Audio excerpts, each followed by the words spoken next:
Halo, selamat datang dalam video analisis forensik akuntansi dan tata kelola korporat. Pada kesempatan ini, saya akan membahas kasus dugaan korupsi sebesar 1 triliun rupiah di PT Taspen yang melibatkan ex-direktur utama Antonius Kosasi. Analisis ini akan menyoroti kelemahan governance, red flags, motivasi pelaku, serta dampak pada kepercayaan investor di sektor dana pensiun Indonesia. Ringkasan kasus PT Taspen. PT Taspen adalah BUMN yang mengelola dana pensiun dan jaminan hari tua bagi ASN. Pada Oktober 2025, Pengadilan Tipikor memvonis ex-dirut Antonius Kosasi 10 tahun penjara karena penyalahgunaan wewenang dalam pengelolaan investasi melalui reksadana dengan nilai kerugian negara mencapai 1 triliun rupiah. Dana tersebut diinvestasikan secara tidak hati-hati melalui manajer investasi dan underlying aset yang bermasalah. Yang berikutnya, red flags yang seharusnya teridentifikasi auditor dan investor.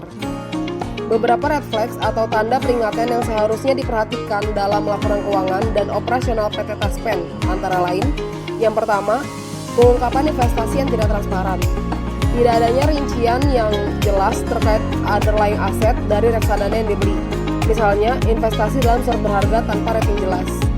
Kemudian, konsentrasi investasi tinggi pada mitra tertentu.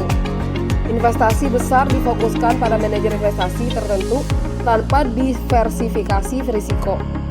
Lalu, transaksi tidak sesuai risk appetite dana pensiun. Investasi berisiko tinggi dilakukan oleh lembaga yang seharusnya konservatif, bertentangan dengan prinsip kehati-hatian.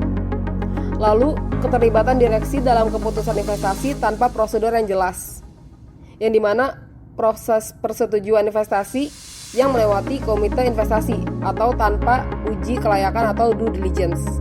Dan yang terakhir, laporan internal yang tidak diikuti tindak lanjut. Jika ditemukan hasil audit internal yang tidak ditindaklanjuti, ini merupakan red flag serius.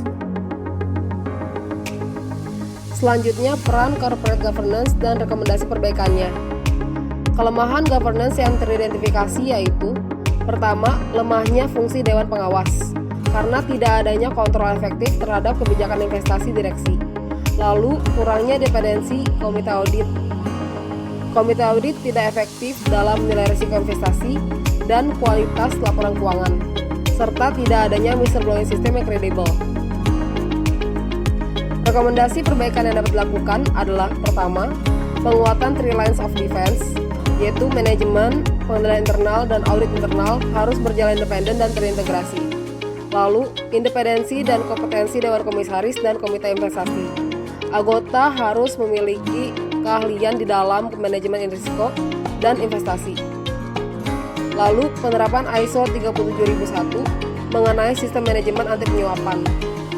Standar internasional ini bisa menjadi pelindung dari penyuapan dan konflik kepentingan. Lalu, transparansi dan pelaporan terbuka ke publik dengan melakukan audit berkala oleh auditor independen dengan laporan terbuka, termasuk rincian investasi.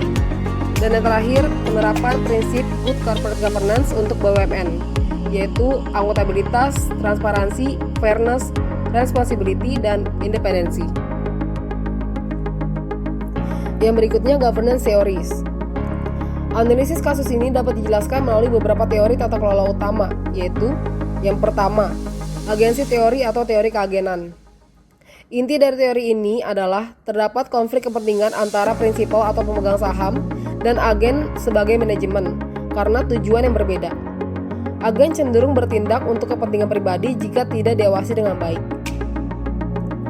Penerapan pada kasus PT Taspen. Yang pertama, sebagai BUMN yang mengelola dana publik, manajemen PT Taspen bertindak sebagai agen bagi pemerintah dan peserta pensiun, yaitu ASN.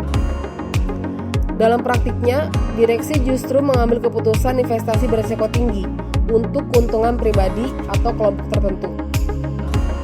Dan asimetri informasi terjadi karena pemilik dana, yaitu pemerintah dan peserta pensiun, tidak memiliki akses penuh terhadap detail investasi.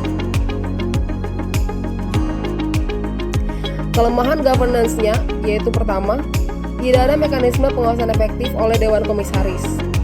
Lalu, audit internal dan komite investasi tidak menjalankan fungsi monitoring. Dan yang terakhir, reward system yang tidak berbasis kinerja jangka panjang meningkatkan moral hazard. Implikasi teori dalam kasus ini adalah agensi teori menekankan perlunya sistem pengendalian internal yang kuat, transparansi, dan mekanisme insentif yang selaras dengan kepentingan pemilik. Yang berikutnya, stewardship teori. Inti dari teori ini adalah manajer atau steward dipandang memiliki motivasi intrinsik untuk bertindak demi kepentingan organisasi. Namun teori ini hanya berlaku bila sistem nilai, budaya, dan kontrol organisasi mendukung integritas. Penerapan pada kasus PT Taspen, yang pertama, dalam kasus ini nilai stewardship gagal terwujud. Direksi tidak bertindak sebagai pelayan publik atau public steward, tetapi justru menyalahgunakan kewenangan untuk kepentingan pribadi. Kemudian, budaya organisasi di BUMN yang masih hierarkis dan politis memperlemah semangat stewardship, serta kurangnya akuntabilitas dan etika publik menyebabkan fungsi stewardship runtuh. Implikasi dari teori ini, PT Taspen perlu membangun budaya integritas dan tanggung jawab publik, di mana pimpinan dipilih berdasarkan kapabilitas dan rekam jejak etis, bukan hanya faktor politik atau koneksi. Yang terakhir, stakeholder teori atau teori pemangku kepentingan. Inti dari teori ini adalah perusahaan tidak hanya bertanggung jawab kepada pemegang saham, tetapi juga kepada seluruh pemangku kepentingan atau stakeholders seperti karyawan, pemerintah, masyarakat, dan peserta dana pensiun. Penerapan pada kasus PT Taspen yang pertama, keputusan investasi yang merugikan negara dan peserta pensiun menunjukkan pengabaian terhadap kepentingan stakeholder utama. Lalu tidak adanya komunikasi publik mengenai risiko investasi dan penggunaan dana menyebabkan krisis kepercayaan masyarakat.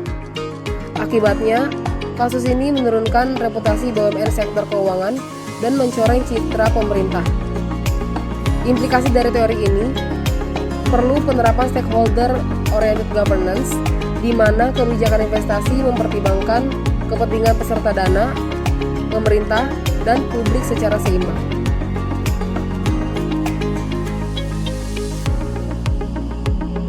Selanjutnya saya akan membahas mengenai motivasi pelaku dan metode deteksi kecurangan. Motivasi pelaku fraud berdasarkan fraud triangle, yaitu pertama, adanya pressure atau tekanan, di mana pelaku memiliki target keuntungan investasi dan tekanan politis. Kemudian, adanya opportunity atau peluang. Lemahnya internal control dan tidak adanya segregasi tugas menyebabkan peluang terjadinya fraud sangat besar. Kemudian adanya rasionalisasi atau pembenaran, yang dimana pelaku merasa kebijakan ini untuk kepentingan perusahaan sehingga perilaku fraud tersebut dapat dibenarkan. Metode deteksi fraud yang dilakukan adalah pertama dengan forensic accounting dan data analytics. Deteksi pola tidak wajar seperti pengembalian tinggi tapi tidak konsisten. Kemudian menggunakan Benford's Law untuk mendeteksi kejanggalan angka dalam transaksi keuangan. Lalu melakukan continuous auditing dengan audit otomatis dan rutin berbasis sistem atau AI driven internal control. Lalu menyediakan whistleblower system yang aman dan anonim.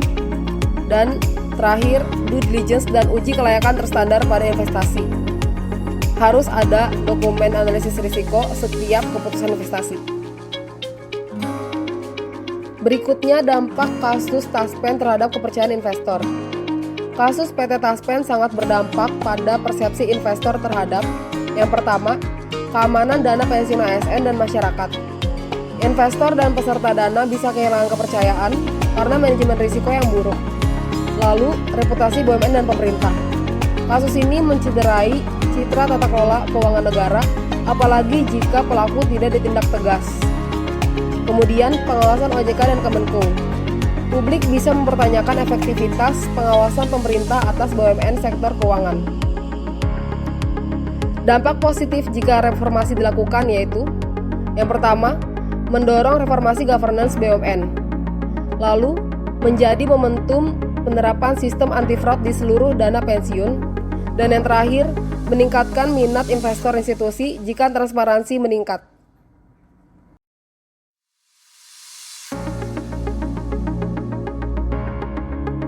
Kesimpulannya, kasus PT Taspen menunjukkan bahwa tanpa pengendalian internal yang kuat dan tata kelola yang transparan, penyalahgunaan kekuasaan sangat mungkin terjadi, bahkan di sektor vital seperti dana pensiun.